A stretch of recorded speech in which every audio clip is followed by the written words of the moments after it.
প্রত্যেকটি মানুষকে তাওহীদবাদী হতে হবে, শিরক মুক্ত হতে হবে। শিরক হলো মাজারগুলিতে গিয়ে মনের আশা আকাঙ্ক্ষা সেখানে বলা, এটি হচ্ছে শিরক। এই কাজ আপনারা করবেন না। কুমিল্লা কি মাজার আছে? আছে? কোন মাজারে যাবেন না, কোনদিন যাবেন না, কোন প্রয়োজন নাই। বিপদে পড়েছেন, উযু করবেন, মসজিদে চলে যাবেন, সুবহানাল্লাহ বলেন। মসজিদে গিয়ে 2 রাকাত কাজায়ে হাজতের নামাজ পড়বেন, আল্লাহর কাছে কাঁদবেন। মাজারে যিনি শুয়ে আছেন বিশ্বাস করেন, কোরআন শরীফ আমার সামনে, বিশ্বাস করুন, যিনি কবরে শুয়ে আছেন আপনাকে 4 পয়সার উপকার করতে পারবে না। মাঝখানে আপনি শিরকের গুনাহ নিয়ে আল্লাহর দরবারে হাজির হবেন। মাজারে টাকা দিবেন না, পয়সা দিবেন না, মানত করবেন না। মাজার একটা ব্যবসা। মাজার আজকাল কি, মাজার আর রস সব ব্যবসা। আপনারা এইসব কাজে যাবেন না। আগরবাতি, মোমবাতি, চাদর দেওয়া, মশারি দেওয়া, এগুলো মুসলমানের কাজ না। হিন্দু, খ্রিস্টান, বৌদ্ধ যা করে আমরা কি তা করতে পারি? জোরে বলেন, পারি? কবরে যদি একটু চিন্তা করেন ভাইরা, মাথাটা একটু খাটান, কবরে যদি চাদর দেওয়াই লাগে তাহলে রাসূল করিম সাল্লাল্লাহু আলাইহি ওয়াসাল্লামের কবরের উপরে সোনার সুতা দিয়ে চাদর দেওয়া উচিত ছিল। তুলার সুতা না, সোনার সুতা। আর ওই রকমের দেওয়ার সিস্টেম হলে উম্মতেরা সোনার সুতা না, নিজের বুক নিজে ভাইয়া কলিজা পার করে রাসূলুল্লাহর কবরের উপর দিয়ে দিত। নবীর পরে সম্মান সাহাবায়ে কেরাম। সাহাবায়ে কেরামদের কবরের উপরে চাদর নাই, আগরবাতি নাই, মোমবাতি নাই, গোলাপ পানি নাই, গম্বুজ নাই। মাজার একটা হইছে, সেটারে গম্বুজ বানাইতে হবে। কেন গম্বুজ বানাবে? দরকারটা কি? তওবা করুন, জিন্দেগিতে আর কোনোদিন মাজারে কোনো সাহায্য করবেন, 1 পয়সাও না। টাকা পয়সা দিবেন, টাকা পয়সা দিবেন, এতিমকে দিবেন, ভিক্ষুককে দিবেন, বিধবাকে দিবেন। পরীক্ষা দিতে পারে না, ফি দিতে পারে না, পরীক্ষা দিতে পারছে না, ওরে দেন। বাড়িতে চাল নাই, পানি পড়ে, ওরে দেন। অন্ধ মানুষকে দেন, লুলাকে দেন, এতিমখানায় দেন, মাদ্রাসায় দেন, টিউবওয়েল বানায় দেন যেখানে পানি নেই। এই সব কাজ করেন, সওয়াব হবে। সুবহানাল্লাহ কর। মাজারে, কোন মাজারে, আজকের মাহফিলে যত লোক হাজির হয়েছেন, কোন মাজারে কোন টাকা পয়সা, আগরবাতি, মোমবাতি, চাদর জিন্দেগিতে দেবেন না। কারা দেবেন না? হাত উঁচু করে দেখা। আলহামদুলিল্লাহ, হাত নামা, হাত নামা। এরপরে থামেন, থামেন। এরপরে দেশে আজ অশ্লীলতার সয়লাব আমরা দেখতে পাচ্ছি। গতকালও আলোচনা করেছি। গত 5 বছর যারা ক্ষমতায় ছিলেন, অভিনয় নিয়ন্ত্রণ আইন তারা তুলে ফেলেছিলেন। অভিনয় নিয়ন্ত্রণ একটা আইন ছিল, কতদূর অভিনয় করা যাবে, একটা মেয়ে তার কাপড় কতটা কমাইতে পারবে, নাচে গানে অভিনেতা অভিনেত্রী একসাথে কতটা জড়াজড়ি করতে পারবে, এর একটা নিয়ম কানুন আগের থেকে ছিল।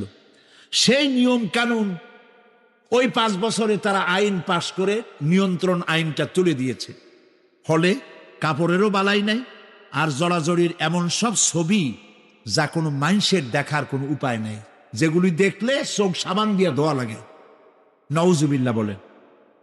বাংলাদেশ সুপ্রিম কোর্ট, বর্তমান সরকারের আমলে বাংলাদেশ সুপ্রিম কোর্ট সুমোটো আইন জারি করেছে, যে সমস্ত অশ্লীল ছবি করা যাবে না, অশ্লীল পোস্টার লাগানো যাবে না। আমি গতকাল এখানে বলেছি, কুমিল্লার ডিসি সাহেবকে আমি গত রাত্রে তার সঙ্গে আমি কথা বলেছি, তিনি একমত হয়েছেন। কুমিল্লার কোন দেওয়ালে সিনেমার অশ্লীল পোস্টার থাকতে পারবে না। সিনেমা ব্যবসায়ীদের বলে দিবেন, আপনারাও বলে দিবেন তাদেরকে, সিনেমার ব্যবসা করো, অশ্লীল ছবি দেখাইতে পারবা না। বাইরে লেখা থাকবে একটার, ভিতরে কাটপিস দেখাবা ইংলিশ ছবি। এই হারাম ব্যবসা, সিনেমার ব্যবসা যারা করে ওদের মতো কপাল পোড়া আকাশের নিচে জমিনের উপরে আর নাই। কারণ কি জানেন? কারণ কি? আরে বাবা থামো। কারণ কি সেটা শোনেন। কারণ হচ্ছে, মসজিদ যে বানাইলো, ওই মসজিদে যতদিন নামাজ হবে, জিকির হবে, তেলাওয়াত হবে, কিয়ামত পর্যন্ত যে পয়সা দিছিল সে সওয়াব পাবে। আর সিনেমা যে বানাইলো, সিনেমা দেখিয়া এরকম বই কি কুমিল্লা আসছে? এমন একটা লোকেরা বলা বলি করতেছে, সুবহানাল্লাহ, এমন একটা ছবি আসছে যারাই দেখলো সব ওমরা করতে রওনা হয়ে গেছে। এমন ছবি আসছে যা দেখা সমস্ত মানুষ তাহাজ্জুদ পড়া শুরু করছে। এরকম হয়েছে। যত ছবি আসলো, ছবি দেখলো, পরের মেয়ে কেমনে হাইজ্যাক করবে, কেমনে ব্রিফকেসের মধ্যে বন্দুক রাইফেল উনি ভাঙ্গে চুড়ে থুইয়া 10 তলার গ্লাস ভাঙ্গা লাভ দিয়ে পড়ে খালের মধ্যে পড়ে নদীর মধ্যে দিয়ে ফুড়ে উঠে পাহাড়ের উপর দিয়ে পরের মেয়ে নিয়ে দৌড় দিল। এইসব সন্ত্রাসী, ডাকাত, জেনাকার, বদমাশ তৈরি করা হয়। ঠিক না বলো? এই সিনেমা যারা বানাইছো, কান খুলে শোনো, এই সিনেমা যারা দেখতে আসলো, জোহরের নামাজ গেল, মাগরিবের নামাজ গেল, আসর গেল, এশার নামাজও গেল, ঠিক কিনা? এতগুলো নামাজ গেল, আর তারপরে চরিত্র নষ্ট করলো। চরিত্র নষ্ট করে ফেন্সিডিল খাইলো, এরপরে চুরি করলো, ডাকাতি করলো, সন্ত্রাস করলো, জেনা করলো। বেটা তুই মর, যে সিনেমা বানাইছো মর, মরে দেখবি কিয়ামত পর্যন্ত এই সিনেমা দেখে যত লোকের চরিত্র নষ্ট হয়েছে সমস্ত পাপ মাথায় নিয়ে কিয়ামত আল্লাহর দরবারে দাঁড়াতে হবে। সুতরাং সিনেমার ব্যবসায়ীরা কানে ধরে সিনেমার ঝাঁচা বেড়ে দূর করে দাও। যদি মুসলমান হয়, মুসলমানের যদি জন্ম দিয়ে থাকে, সিনেমার ব্যবসা বাদ দিয়ে দাও। আল্লাহ রহম করুক, বলেন আমি। কপাল পোড়া না হইলে সিনেমার ব্যবসা, এত ব্যবসা থুইয়া তুমি মানুষের চরিত্র ধ্বংস করার জন্য ব্যবসা করতেছ। এরপরে আকাশ সংস্কৃতি, কে যাবে? আকাশ সংস্কৃতি ডিশ এন্টিনার মাধ্যমে সাইবার ক্যাফে এগুলি বানায়া রাস্তার মোড়ে মোড়ে দোকান করে, কম্পিউটারের ভেতরে, ক্যাসেটের ভিতরে, ইন্টারনেট ইত্যাদির মধ্য দিয়ে অশ্লীল ছবি প্রদর্শিত হচ্ছে রাস্তার মোড়ে মোড়ে। উঠতি বয়সের যুবক যুবতী মেয়েগুলি নষ্ট হয়ে যাচ্ছে। নাউজুবিল্লাহ বল। এগুলি জনগণকে ঐক্যবদ্ধ হতে হবে, এগুলির বিরুদ্ধে মোকাবেলা করতে হবে, সরকারকে এগিয়ে আসতে হবে অশ্লীলতা বন্ধ করার জন্য। কারণ আল্লাহ পাক বলেছেন, প্রকাশ্য এবং গোপনীয় সব রকমের অশ্লীলতা আল্লাহ পাক হারাম করে দিয়েছেন। অশ্লীল কোনো কাজ করা যাবে না। প্রিয় ভাই সব, আমরা যদি আমাদের আমলকে গঠন করতে পারি, কিয়ামতের দিন নাজাত পাবো। আমল যদি গঠন করতে না পারি, তাহলে কিয়ামতের দিন বাঁচার কোনো উপায় নাই। প্রিয় ভাইয়েরা, এই জন্য আল্লাহ রাব্বুল আলামিন কোরআনে কারীমের মধ্যে বলেছেন, আল্লাযী খালাকাল মাউতা ওয়াল হায়াতা লিয়াবলুয়াকুম আইয়ুকুম আহসানু আমালা। আমি পরীক্ষার জন্য এই জীবন দিয়েছি, তোমাদেরকে পরীক্ষা হবে। এই পরীক্ষা, জীবন আর মৃত্যু দুটি জিনিস দিয়েছি পরীক্ষা করার জন্য। এই পরীক্ষার জন্য তোমরা পাশ করতে পারো। পরীক্ষা আসছে, এখন প্রশ্নপত্র সব ফাঁস করে দেওয়া হয়েছে। প্রশ্নগুলি সঠিকভাবে আদায় করুন, প্রশ্নগুলি পড়ুন এবং জীবনটাকে সেইভাবে গড়ুন। নামাজটা সহি করে আদায় করুন।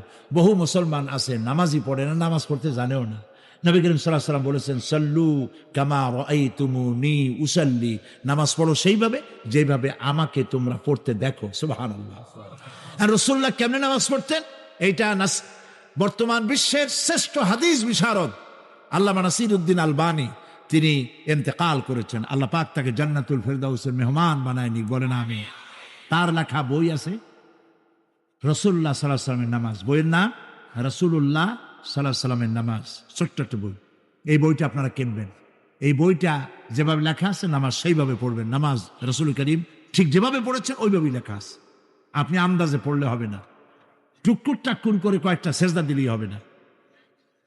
তা দিলে আর কান, একটা সেজদা থেকে আরেকটা সেজদার মাঝখানে সময় দিতে হবে, রুকু থেকে দাঁড়ায় সময় দিতে হবে, ধীরে ধীরে নামাজ পড়তে হবে। অথচ আমরা নামাজ পড়ি সব থেকে ব্যস্ততার সাথে, দ্রুত, রকেট সার্ভিস। কোরআন শরীফের ভিতরে নামাজের গুরুত্ব সর্বাধিক দেওয়া হয়েছে। নামাজের কথা কয়বার বলা হয়েছে? 82 বার। 82 বার আল্লাহ পাক বলেছেন নামাজ আদায় করো, 82 বার বলেছেন। আর নবীজি বলেছেন, লা দীনা লিমান লা সালাতা লাহু, যার কাছে নামাজ নাই তার কাছে দিন বলে কোনো জিনিস নাই। মান তারাকা সালাতান মুতাআম্মিদান ফাকাদ কাফারা, ইচ্ছে করে যে ব্যক্তি নামাজ ছেড়ে দিল কাফের হয়ে গেল, বলেন নাউজুবিল্লাহ। কিয়ামতের দিন, বুখারী শরীফের হাদিস, আল্লাহ পাকের নবী বলেছেন কিয়ামতের দিন সর্বপ্রথম আল্লাহ জিজ্ঞেস করবেন, বান্দা নামাজ পড়ছো কিনা। প্রথম প্রশ্ন কি বলেন? প্রথম প্রশ্ন কি? যার নামাজ কবুল তার সমস্ত নেক আমল মঞ্জুর, যার নামাজ কবুল হবে না কোনোটাই মঞ্জুর হবে না। কথা বুঝতে পেরেছেন? নামাজ সঠিকভাবে আদায় করতে হবে। নবী করিম সাল্লাল্লাহু আলাইহি সাল্লাম ইন্তেকালের 5 দিন আগে থেকে জ্বর আক্রান্ত হলেন, রোগাক্রান্ত হলেন, জ্বরে আর মাথার যন্ত্রণায় অস্থির হয়ে যেতে লাগলেন, বেহুশ হন আবার হুশ হন। যেদিন তিনি ইন্তেকাল করবেন তার আগের দিনেও তিনি জোহরের নামাজ পড়ার জন্য সাহাবীদের কাঁধের উপরে ভর দিয়ে নামাজ পড়তে গেছেন, পা উঁচু করে নিতে পারেন নাই, পা টেনে টেনে নিয়েছে। তিনি সেখানে খুতবা দিলেন, বললেন, ও আমার উম্মতেরা, এই পৃথিবীতে আল্লাহ রাব্বুল আলামিন তার এক বান্দাকে পৃথিবীর সব জাগতিক সম্পদ দিতে চেয়েছিলেন, কিন্তু সেই বান্দা সব জাগতিক সম্পদকে উপেক্ষা করে আল্লাহর সঙ্গে দিদার করা বেশি পছন্দ করেছেন। কেউ কিছুই বুঝলো না। হযরত আবু বকর রাদিয়াল্লাহু তাআলা আনহু খুব কাঁদতে লাগলেন। তিনি বুঝতে পেরেছেন যে এই পৃথিবীতে সমস্ত সম্পদ দিতে চেয়েছিলেন আল্লাহ যাকে, তার নাম বিশ্বনবী। তিনি সবগুলি উপেক্ষা করে আল্লাহর সঙ্গে দিদার করা বেশি পছন্দ করেছেন। আমরা অতি তাড়াতাড়ি নবীজি থেকে নবীর এতিম হয়ে যাব। পরের দিন ইশার নামাজের রক্ত হলো, আজান হয়ে গেল, মসজিদে মুসল্লিরা ভরে গেছে, সাহাবায়ে কেরাম সব এসে গেছেন। হুজুরের জন্য বহুক্ষণ অপেক্ষা করার পর হযরতে আবু বকর রাদিয়াল্লাহু তাআলা আনহু তিনি ইমামতির জায়গায় দাঁড়ায় গেছেন। নবীজি বেহুশ অবস্থায় ছিলেন ঘরের মধ্যে। হুশ আসার পর তিনি হযরত আয়েশাকে বললেন, আয়েশা, মসজিদে নববীতে এখন কি হতেছে? তিনি বললেন, নামাজ হচ্ছে, লোকেরা আপনার অপেক্ষা করেছে, কিন্তু আপনাকে না পাইয়া দীর্ঘক্ষণ অপেক্ষা করার পর আপনাকে না পেয়ে আমার বাবার ইমামতিতে তারা নামাজ পড়তেছে, কিন্তু মুসল্লিদের মধ্যে কান্নার রোল পড়ে গিয়েছে। তাদের ধারণা হয়েছে নবীজির জায়নামাজে যখন হযরত আবু বকর দাঁড়ায় গেছে, নবীজির পিছনে নামাজ পড়া আর আমাদের কিসমতে হবে না। নবীজি বলছেন, আয়েশা রে, মসজিদে নববীর দিকের দরজাটা খুলে দাও, আমি নামাজের দৃশ্য দেখতে চাই। দরজা খুলে দেওয়া হলো। নবীজি কোন রকম মাথা উঁচু করে মসজিদে নববীতে নামাজের দৃশ্য নিজে অবলোকন করে আবার শুয়ে পড়লেন। হযরত আয়েশা লক্ষ্য করে দেখেন নবীজির চোখের পানি দিয়ে কোনা দিয়া পানি বেয়ে বেয়ে পড়ছে। হযরত আয়েশা প্রশ্ন করলেন, ইয়া রাসূলুল্লাহ, নামাজের দৃশ্য দেখি কাঁদছেন কেন? হুজুর বলেন, আয়েশা রে, এটা কোনো দুঃখের পানি নয়, আমি কাঁদতেছি এই জন্যে, এই নামাজের জামাত কায়েমের জন্য তায়েফের ময়দানে অনেক রক্ত ঝরেছে, আবার উহুদের ময়দানে দান দান শহীদ হয়েছে, সাহাবায়ে কেরাম জীবন দিয়েছে। আজ আমি দেখতে পেলাম আমার উম্মতেরা জামাতে নামাজ পড়ছে। আমার ধারণা হলো ভবিষ্যতে কিয়ামত পর্যন্ত আমার উম্মতেরা এইভাবে জামাত বন্দী হয়ে নামাজ আদায় করবে। নবীজি আবার বেহুশ হয়ে পড়লেন। মসজিদে নববী থেকে আজ আর কেউ বাড়ি যায় না, সবাই কান্দে। আজ রাত বোধহয় নবীজি কাটাবেন না। মেয়েরা কাঁদতেছে, সাহাবায়ে কেরাম কাঁদতেছেন, আজওয়াজে মুতাহারাত তারা কাঁদতেছে। নবীজির আবার হুশ হলো, তাকায় দেখেন ঘরের মধ্যে কান্নাকাটি, মসজিদে নববীতে কান্নাকাটি। সব থেকে বেশি কাঁদতেছেন মা ফাতেমা। নবীজি হযরত ফাতেমার কান্না দেখে ইশারা করলেন, কাছে আয়। হযরত ফাতেমা রাসূলের কাছে গেলেন। নবীজি কানে কানে কি যেন বললেন, কান্নাটা বন্ধ হয়ে গেল। হযরত আয়েশা জিজ্ঞেস করলেন, মা, তোমার আব্বা তোমার কানে কি বললো আর কান্না বন্ধ হয়ে গেল? হযরত ফাতেমা বলে, আম্মাজি, আমার আব্বা আমাকে বললেন, মা ফাতিমা, তোমার কান্না আমার বরদাস্ত হয় না, কেঁদো না, আমি মৃত্যুর পরে সকলের আগে তোমার সাথে আমার দেখা হয়ে যাবে। হযরত ফাতেমা বলছেন, আম্মাজি, আমি বুঝতে পেরেছি আমার আব্বার এই কথার অর্থ কি। নবীজির ইন্তেকালের পরে আত্মীয় স্বজনের মধ্যে সবার আগে আমার মৃত্যু হবে, আর আমার পিতার সাথে আমি মিলিত হতে পারবো। রাত যখন শেষ হয়ে এলো,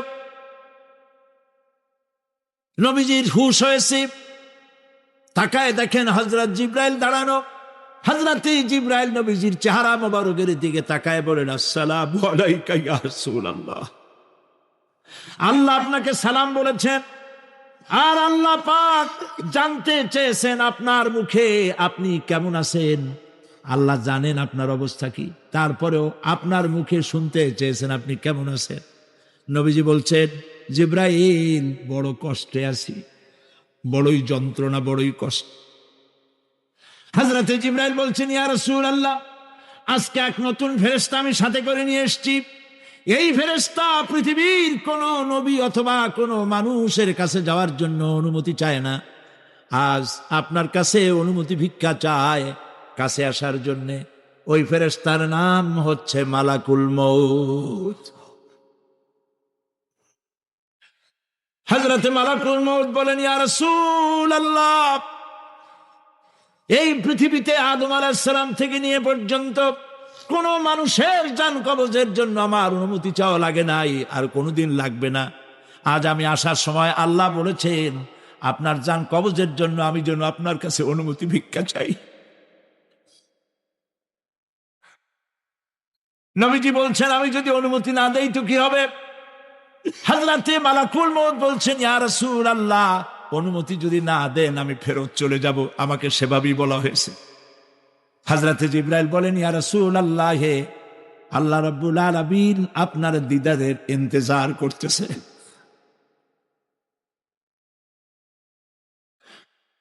নবীজি বলছেন, মালাকুল মউত, তুমি জান কবজের কাজ শুরু করো।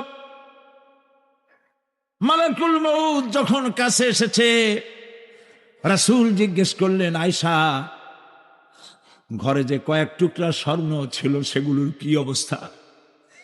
ছোট ছোট 6 টুকরা স্বর্ণ ছিল। হযরত আয়েশা বলছেন, হুজুর আমি এগুলো রেখে দিছি। হুজুর বলছেন, না, রাখতে পারবে না, আমার ইন্তেকালের আগে খয়রাত করে দাও।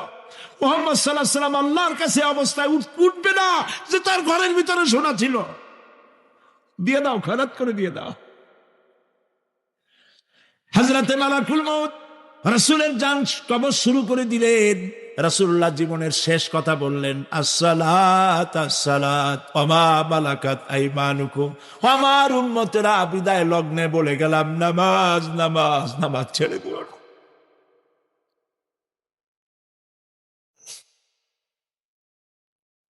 প্রিয় ভাইরা, নবী করিম সাল্লাল্লাহু আলাইহি ওয়াসাল্লাম জীবনের শেষ কথা বলে গেছেন নামাজ। সেই নামাজে আমাদের যত সব অবহেলা, স্ত্রীকে নামাজ পড়ান, বউকে নামাজ পড়ান, ছেলে মেয়েকে নামাজ পড়ান। দোকানদার ভাইরা যখন আজান হয়ে যাবে দোকান বন্ধ করে দেন, আপনি আপনার কর্মচারীরা নামাজ পড়তে যান। যতটুকু সময় নামাজ পড়তে গেছে এই সময় বিক্রি করলে যা লাভ হইতো, এরপরে বিক্রি করলে আল্লাহ 10 গুণ বেশি বরকত দিতে পারেন। পারেন কিনা? পারেন কিনা? পারেন। আল্লাহর বিশ্বাস করেন, আল্লাহ আপনারে বরকত দিবে। আপনার কর্মচারী, দোকানদারে, বাড়ি ঘরে স্ত্রী পুত্র পরিজন যারা আছে সবাইকে নামাজি বানাবার জন্য চেষ্টা করেন। নামাজ রোজা ইত্যাদি করুন। মিথ্যা বলবেন না, ওজনে কম দিবেন না, খাদ্যে ভেজাল দিবেন না, ঘুষ খাবেন না, ঘুষ দিবেন না, মানুষের উপর অত্যাচার করবেন না, কাউকে কষ্ট দিবেন না, মানুষ যেন আপনার ব্যবহারে কষ্ট না পায়। আল্লাহ পাক বলেছেন, ওয়াকুলু লিন্নাসি হুসনা, মানুষের সাথে সুন্দর সুন্দর কথা কও। নবী করিম সাল্লাল্লাহু আলাইহি ওয়াসাল্লাম বলেছেন, মানুষের সাথে যদি হাসি মুখে কথা বলো একটা সদকা দেওয়ার সমান সওয়াব হয়ে যাবে। মানুষকে ভালোবাসো, গরিবদের ভালোবাসো, তাদের অর্থ করি দাও, পয়সা করি দাও, তোমার যা আছে দিতে থাকো। কুয়ার পানি যত উঠাবেন তত কুয়ার পানি ভালো থাকবে, আর পানি উঠাবেন না কুয়ার পানি পয়সা যাবে। এই জন্য আল্লাহর রাস্তায় পয়সা যত ইনকাম হচ্ছে খরচ করতে থাকেন, আল্লাহ পাক দিতে থাকবেন। আল্লাহ পাক বলেছেন যে সদকার মালকে আল্লাহ বৃদ্ধি করে দেন, আর দান সদকা যারা করে না, জাকাত দেয় না, তাদের মালকে আল্লাহ ধ্বংস করে দেন, হালাক করে দেন। এগুলোর দাম নাই, অশান্তি বাড়বে। বউ কথা শুনবে না, সন্তানাদি কথা শুনবে না, মামলা মোকদ্দমা, অশান্তি আর অশান্তি। আর আল্লাহর পথে থাকুন, আল্লাহ শান্তি বাড়ায় দেবেন। আমরা বলি আমিন। প্রিয় ভাই সব, আমি কিছু আলোচনা আজকে আল্লাহ পাক যা করাইছেন এগুলি যেন আল্লাহ আমারে আমল করার তৌফিক দেন। আমি মাঝে মধ্যে ভয় পাই, একদিন তো এই খবর নিশ্চয়ই হবে যে সাইদি বিদায় হয়ে গেছে। সেদিন খালি হাতে যেন আল্লাহর কাছে না যাই, আমি যেন আসামি না হই যে আমি যা বলছি মানুষকে 40 বছর একটানা যা বললাম আমি নিজে আমল করতে পারি নাই। এরকম ভিক্ষুক যেন আমি না হই, আমি যা মানুষকে বলেছি আমি যেন তা আমল করতে পারি। আমি আপনাদের কাছে দোয়া চাই। আমরা কেউ বাঁচবো না, এই যে দেখা হলো আবার দেখা নাও হইতে পারে। সেই জন্য আমরা আমাদের জীবনকে যেন তৈরি করি। আপনারা কোরআন শরীফ পড়ুন, দিন শিখুন, ঈমান শিখুন, ভালো থাকুন, ভালো হয়ে চলুন। এখন মোনাজাত হবে, দাঁড়ানো ভাইরা বসে। রাস্তাঘাটে দুজন মুসলমান পরে একটা মহিলা এবং তার ছেলে, রাস্তাঘাটে যিনি যেখানে আছেন, আখেরি মোনাজাত, অ্যাডভোকেট উনি দায়িত্ব নিয়েছেন। এই মোনাজাতে অংশগ্রহণ করা একটা বিরাট সওয়াবের কাজ। সুবহানাল্লাহ। দাঁড়ানো ভাইরা বসেন। আমি তো দেখতে পাচ্ছি কোথায় কে দাঁড়ানো, বসতে বলছি। আমি তো এর আগে বলিনি একবারও যে বসান বসেন। মোনাজাতের আদব হলো বসা। রাস্তায়, পথে, ঘাটে, গেটে যিনি যেখানে আছে সেখানে বসে আর জোরে সরে জিকির করেন সুবহানাল্লাহ, আলহামদুলিল্লাহ, লা ইলাহা। আছে এটাই মারের সুবহানাল্লাহ, ইসলাম সদস্য নজরুল ইসলাম। সুবহানাল্লাহ, আলহামদুলিল্লাহ, লা ইলাহা ইল্লাল্লাহ। জোরে করেন সুবহানাল্লাহ, আলহামদুলিল্লাহ, লা ইলাহা ইল্লাল্লাহ, লা ইলাহা ইল্লাল্লাহু মুহাম্মাদুর রাসূলুল্লাহ। দুইজন অমুসলিম হিন্দু মুসলমান হওয়ার জন্য এসছেন, মা এবং ছেলে। মা এবং ছেলে, মা আছেন মহিলা প্যান্ডেল পাশে, এই পেছনে মহিলা প্যান্ডেলে মা আছেন। তার পূর্ব নাম হলো হাসিরানী শীল, রামনগর বাড়ি, জাঙ্গালিয়া, কুমিল্লা। বর্তমান নাম পছন্দ করেছে ফাতেমা বেগম। আর তার ছেলে নাম হলো সুমন চন্দ্র শীল। কই সুমন চন্দ্র শীল। বর্তমান নাম পছন্দ করেছে মোহাম্মদ ওমর ফারুক। মাশাআল্লাহ। এর এফিডেভিট সরকারি নিয়ম অনুযায়ী অ্যাডভোকেট নাজির আহমদ হুসাইন আগামীকাল তাদের এফিডেভিটের ব্যবস্থা করে দেবেন। আলহামদুলিল্লাহ বলে। এখন তারা মুসলমান হবে।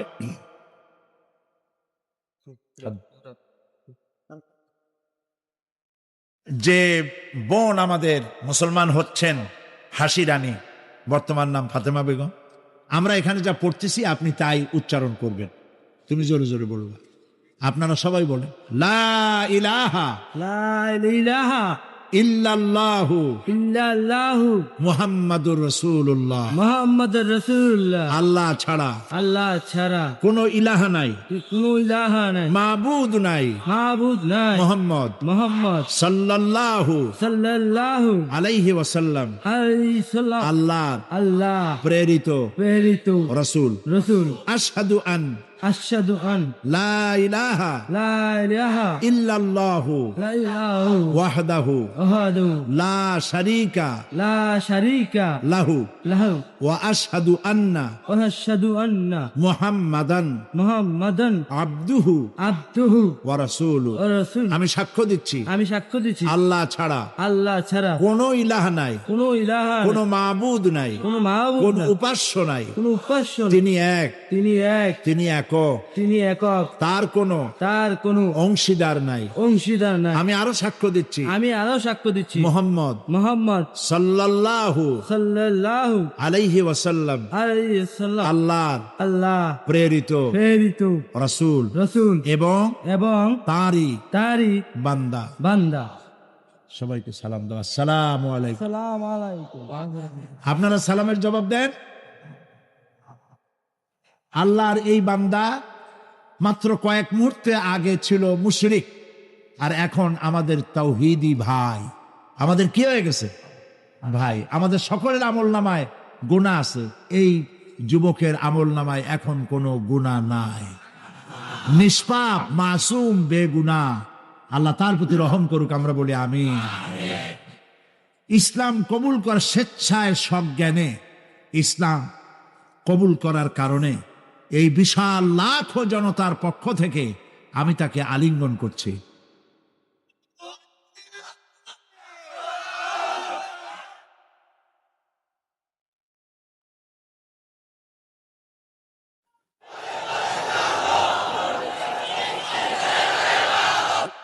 পত্রিকা তো আজকাল জানেন, পত্রিকাগুলি প্রায় ইসলামের বিরুদ্ধে লেখে, কথা ঠিক কিনা?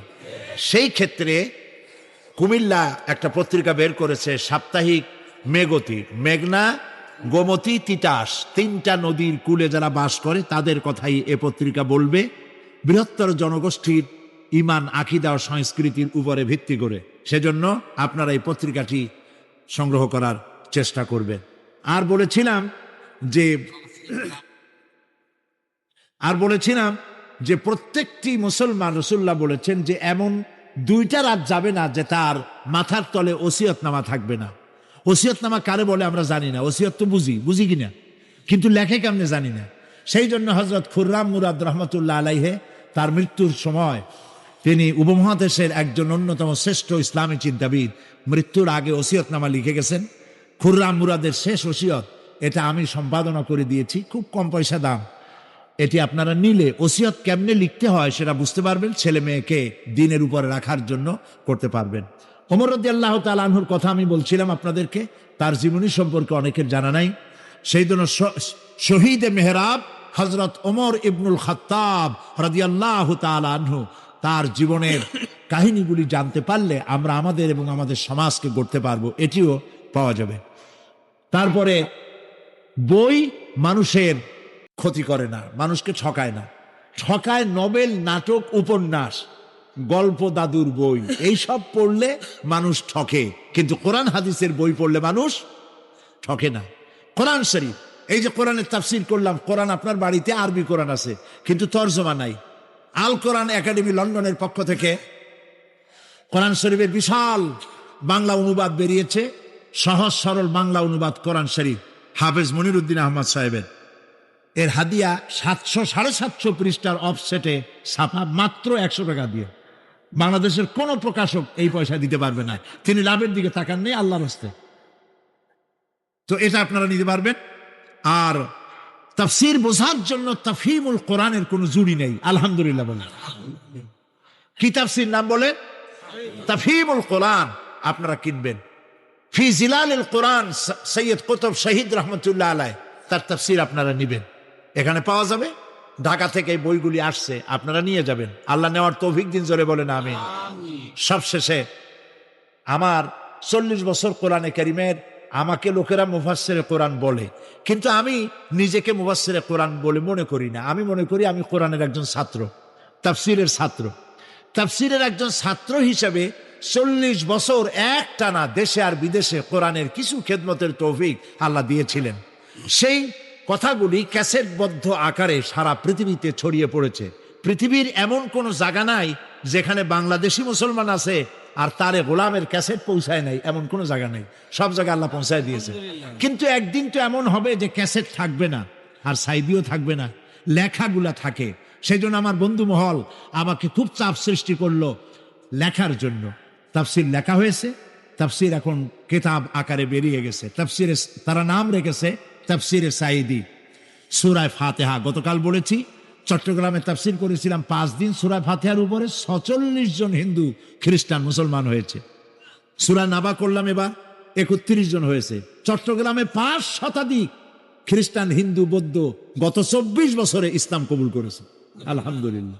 সূরা আসর, ছোট্ট সূরা, এই ছোট্ট সূরাটি সম্পর্কে ইমাম শাফিঈ রহমাতুল্লাহ আলাইহি বলেছেন যে এই সূরাটি যদি কেউ বোঝে আর আমল করে, হেদায়েতের জন্য, জান্নাতে যাওয়ার জন্য এই একটি সূরাই যথেষ্ট। এর উপরে 5 দিন তাফসীর করেছি চট্টগ্রামে। 36 জন হিন্দু, খ্রিস্টান, বৌদ্ধ মুসলমান হয়েছে। সূরা আসর এই ছোট্ট সূরাটির তাফসীর হয়েছে 488 পৃষ্ঠা। আলহামদুলিল্লাহ। আপনারা মেহেরবানি করে নিয়ে যাবেন তাফসীরে সাঈদী সূরা আল আসর, এগুলি পাওয়া যাবে ওখানে। এই বিশাল কিতাবের হাদিয়া তারা রেখেছে মাত্র 200 টাকা। আপনারা যারা পারেন নিয়ে যেতে চেষ্টা করবেন। আমি চাই আপনাদের ঘরে ঘরে তাফসীর থাকুক, যাতে করে আপনি বুঝতেও পারবেন আর আমাকে দোয়াও করতে পারবেন। আমি আমার পক্ষ থেকে, আমি নিজের ভাইয়ের মতো মনে করি, আজকের সভাপতি কুমিল্লার সকল মানুষের কাছে সম্মানের পাত্র আলহাজ এম.এ. চৌধুরী সাহেবকে আমি সূরা তাফসীরে সাঈদী সূরা আল আসর আমি হাদিয়া দিচ্ছি।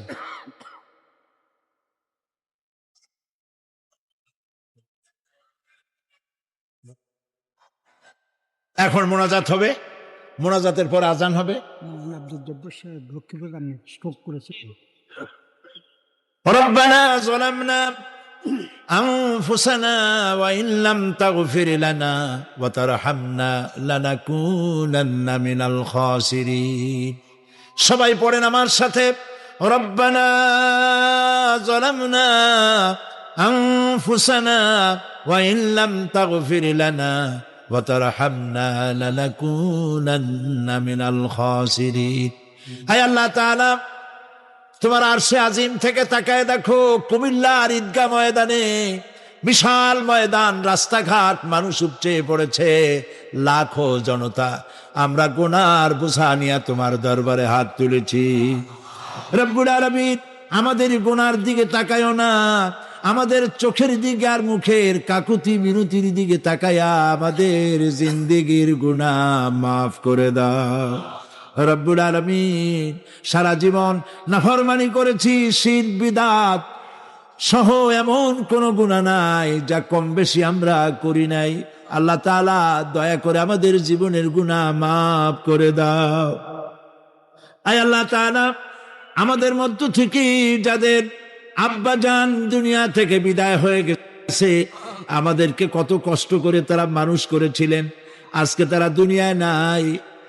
আল্লাহ তাআলা, বিদেশে যদি আত্মীয় স্বজন চলে যায়, মাসে মাসে অথবা প্রতিদিন টেলিফোনে খবরও পাওয়া যায় আমাদের মা বাপ দুনিয়া থেকে বিদায় হয়ে গেছে, বছরের পর বছর, যুগের পরে যুগ, কি অবস্থায় আছে কোনো খবর জানি না।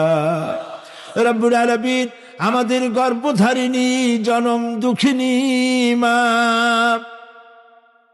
নিজে না খেয়ে আমাদেরকে খাওয়াইছেন, গর্ভে রেখে কষ্ট করেছেন, ডেলিভারি করতে কষ্ট করেছেন, 2.5 বছর বুকের দুধ খাওয়াইয়া মানুষ করেছেন। আমাদের মা বাপ যাদের দুনিয়া থেকে বিদায় হয়ে গেল, আল্লাহ কবরটাকে জান্নাতের টুকরা বানায়া দাও। রব্বির হামহুমা কামা রব্বায়ানি সগীরা। সবাই পড়েন, রব্বির হামহুমা কামা রব্বায়ানি সগীরা। আয় আল্লাহ তাআলা, সারা পৃথিবীতে আজ মুসলমানদের বড়ই দুর্দিন, মুসলমানদের পক্ষে কথা বলার লোক আজ আর নাই। আল্লাহ তাআলা, কাশ্মীরের মুসলমানেরা কষ্ট পেতেছে, তাদেরকে পাখির মতো গুলি করে হত্যা করা হচ্ছে, প্যালেস্টাইনি মুসলমানদেরকে অভিশপ্ত ইহুদিরা মারতেছে। আল্লাহ তাআলা, বাগদাদে যে ইরাকে অনেক নবীর মাজার আছে, মাহবুবে সুবহানি, কুতুবে রব্বানি, শেখ মহিউদ্দিন আব্দুল কাদের জিলানী রহমতুল্লাহ আলাইহি যে মাটিতে শুয়ে আছেন, মুসলমানের দেশ। আয় আল্লাহ তাআলা, কাফেরেরা সব ঐক্যবদ্ধ হয়েছে, মুসলমান দেশগুলি শেষ করে দেবে। আল্লাহ তোমার কাছে সাহায্য চাই। চেচনিয়া, বসনিয়া, প্যালেস্টাইন, কাশ্মীর সহ দুনিয়ায় যত জায়গায় মুসলমানেরা বিপদে আছে, আল্লাহ তুমি নিজে সাহায্য করো। রব্বুল আলামিন, আমরা মুসলমান, আমরা গুনাহ করেছি, সাহায্য চাবার মতো যোগ্যতা হারায় ফেলেছি। আল্লাহ, আমরা স্বীকার করি আমরা গুনাহগার। হায় আল্লাহ, আমরা 1000 বার স্বীকার করি, নত শিরে স্বীকার করি আমরা গুনাহগার। কিন্তু একটা ভালো পরিচয় আমাদের আছে, সেই পরিচয়টা হলো আমরা তোমার হাবিবের উম্মত। আয় আল্লাহ তাআলা, তোমার হাবিবের সাদকায় আল্লাহ তুমি দুনিয়ার মুসলমানদের দিকে রহমতের নজরে তাকাও।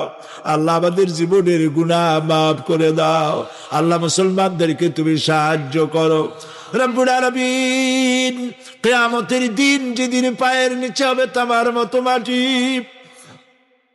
গুনাহগারের মাথার চান্দি ফেটে গিয়ে মগজগুলো গলে গলে পড়বে, জিহ্বাটা নাভিস্থল পর্যন্ত ঝুলে পড়বে, ময়দানে সারা পড়বে পানি পানি বলে। আল্লাহ ওই দিনে তোমার হাবিবের হাতের কাউসারের পেয়ালা আমাদের নসিব করে দিও। তোমার হাবিব বলেছেন 3000 বছর ধরে তুমি জাহান্নামের আগুনকে উত্তপ্ত করেছো, রক্ত মাংসের শরীর নিয়ে আমরা আগুনে জ্বলতে পারবো না। আল্লাহ জাহান্নামের আগুন আমাদের জন্য হারাম বানায়া দাও। আল্লাহুম্মা আজিরনা মিনান নার। সবাই পড়েন আল্লাহুম্মা আজিরনা মিনান নার, আল্লাহুম্মা আজিরনা মিনান নার। আয় আল্লাহ তাআলা, আমাদের আকীদা, আমাদের বিশ্বাস হলো এই, আমরা এখন কোথায় বসা তুমি দেখতে পাচ্ছ। আমরা কি বলতেছি তুমি নিশ্চয়ই শুনতে পাচ্ছ। তুমি একটু তাকায় দেখো তো বাবু, এতগুলি হাত তো কোনো পীরের দরবারে ওঠে নাই, কোনো বাজারে গিয়ে ওঠে নাই, কোনো মন্ত্রীর কাছে ওঠে নাই, কোনো প্রেসিডেন্টের কাছে ওঠে নাই। রাজা ধীরাজ, সম্রাটের সম্রাট, বিশাল আকাশের মালিকের কাছে হাত তুলেছি, মালিক খালি হাতে ফেরত দিও না, মালিক খালি হাতে ফেরত দিও না। হে আকাশের মালিক, হে জমিনের মালিক, হে আমাদের রব, আমাদেরকে খালি হাতে ফেরত দিও না বাবু। আল্লাহুম্মা লা তারুদ্দানা খাইবিন, আল্লাহুম্মা লা তারুদ্দানা